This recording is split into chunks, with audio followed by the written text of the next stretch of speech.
আজকে আমরা এমন একটা সময় বাংলাদেশে বাস করছি যেটা সত্যি আমাদের জন্য খুব দুঃখজনক। মেয়েরা অনেকেই স্লোগান দিয়েছে আমাকে বিদায় দেওয়ার জন্য।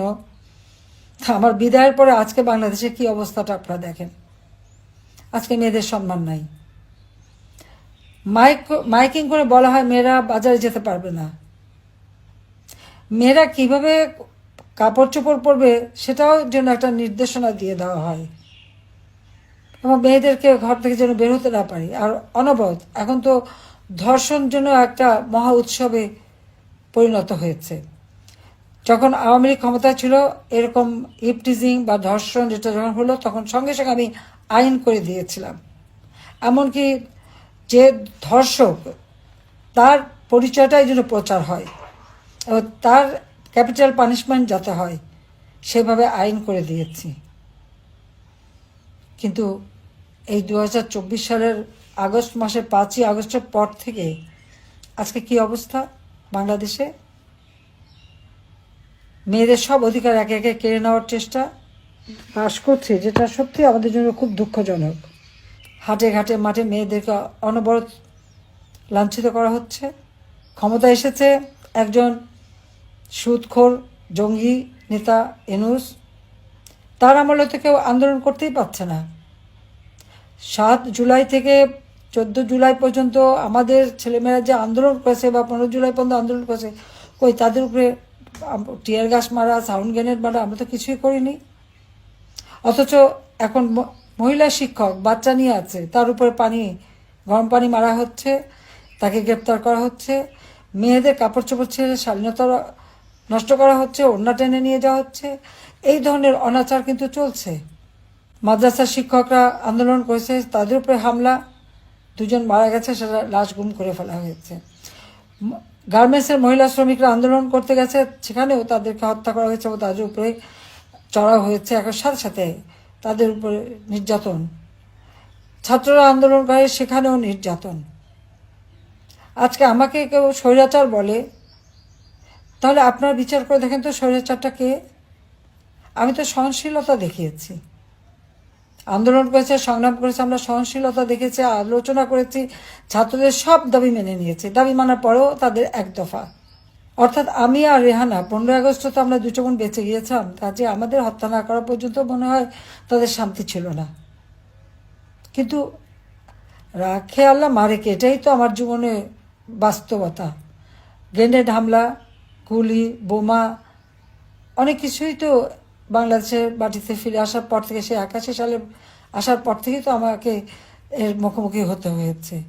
জানি না, আল্লাহ রাব্বুল আলামিন বারবার বাঁচিয়ে দিয়েছেন, এটা বাংলাদেশের মানুষের জন্য কিছু ভালো কাজ করার জন্যই তিনি এবারেও আমাদেরকে রক্ষা করলেন।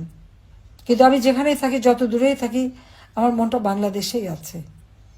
আর আমাদের নারী সমাজ আজকে যেভাবে নির্যাতিত নিগৃহীত হচ্ছে, আমি তার নিন্দা জানাই। এবং এই ডক্টর ইউনূস এ তো রাষ্ট্র চালাতে সম্পূর্ণ ব্যর্থ, রাষ্ট্র পরিচালনা ব্যর্থ। তিনি নারীর ক্ষমতায়নের কথা খুবই বলেন, দারিদ্র্য বিমোচনের কথা বলেন, কিন্তু কতটুকু দারিদ্র্য বিমোচন করতে পেরেছে?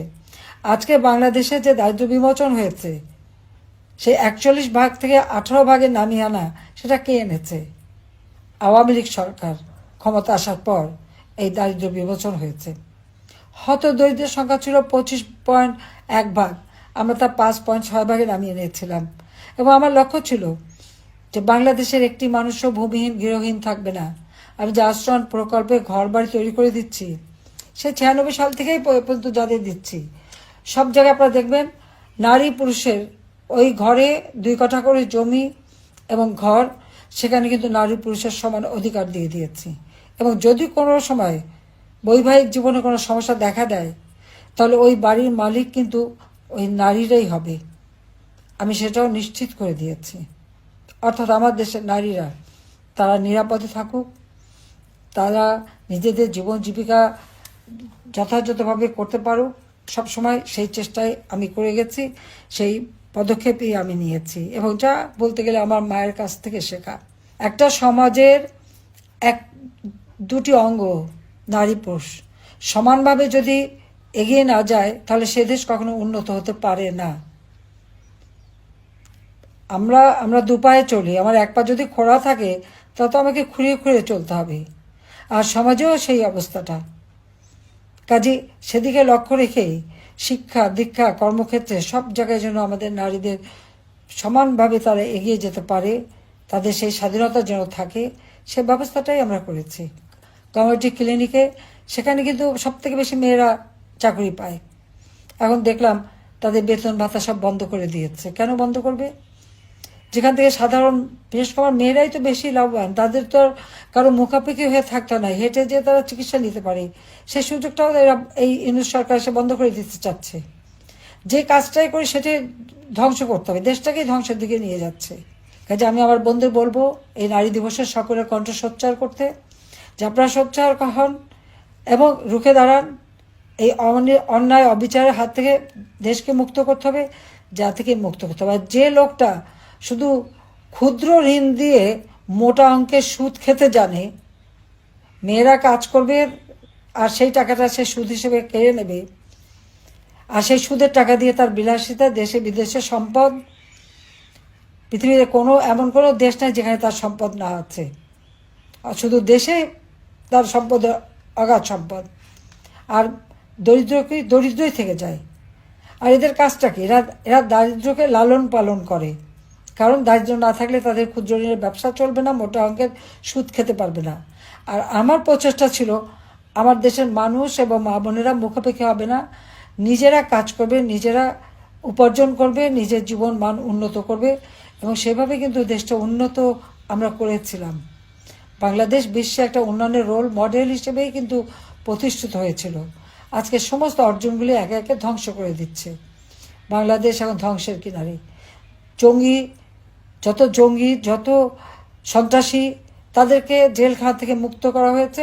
আর আমাদের আওয়ামী লীগ নেতাকর্মী, সাংবাদিক, সংখ্যালঘু সম্প্রদায়, ডাক্তার, কেউ বাদ যাচ্ছে না, পেশাজীবী, তাদেরকে গ্রেপ্তার করে বন্দি, হত্যা করে, একদিকে হত্যা করছে, একদিকে মামলা দিচ্ছে, একদিকে বন্দি করছে। এমনকি আমাদের নারী সাংবাদিক, তারাও তো রেহাই পাচ্ছে না, তাদেরকেও গ্রেপ্তার করা, তাদের বিরুদ্ধে মামলা।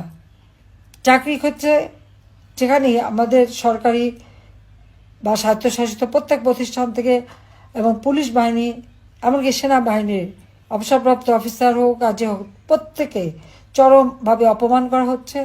তাদের বিরুদ্ধে মামলা দেওয়া হচ্ছে, মিথ্যা মামলা, তাদের কারো পাসপোর্ট বাতিল করা হচ্ছে, নানাভাবে মানুষকে হয়রানি করছে। এভাবে যদি সব ক্ষেত্রে হয়রানি করে, তাহলে একটা রাষ্ট্র পরিচালনা করবে কিভাবে? শুধু নিজেরা বসে বসে ক্ষমতার ভাগরুটি খেলেই চলবে? একজনের তো ইতিমধ্যে আঙুল ফুলে কলা গাছ হয়ে গেছে। কাজে এই অবস্থায় একটা দেশ চলতে পারে না। কাজে আমাদের আজকে বোনেরাও, নারী সমাজকেও রুখে দাঁড়াতে হবে এবং সকলকে সাথে এগিয়ে যেতে হবে, যাতে করে এই বাংলাদেশটা, আমরা এই দেশের যে স্বাধীনতা অর্জন করেছি, আমাদের স্বাধীনতা সংগ্রামে নারী পুরুষ নির্বিশেষে সবাই কাঁধে কাঁধ মিলিয়ে কিন্তু রণক্ষেত্র থেকে শুরু করে সব জায়গায় সমানভাবে কাজ করে গেছে। কাজে এই দেশ আমরা লাখো শহীদের রক্তের বিনিময়ে অর্জন করেছি। জাতির পিতা বঙ্গবন্ধু শেখ মুজিব আমাদের স্বাধীনতা দিয়ে গেছেন। কাজে এই স্বাধীনতা এবং বাংলাদেশের অর্থনৈতিক অগ্রযাত্রা বারবার যারা ব্যাহত করছে, সেই সুদখোর জঙ্গি শাসক ইউনূস এর হাত থেকে দেশকে রক্ষা করতে হবে, নারী জাতির সম্ভ্রম রক্ষা করতে হবে, নারী জাতিকে রক্ষা করতে হবে এবং দেশকে এগিয়ে নিয়ে যেতে হবে। সবাই ভালো থাকেন, সুস্থ থাকেন এবং রমজান মোবারকবাদ জানাচ্ছি, আগাম ঈদের শুভেচ্ছা জানাচ্ছি।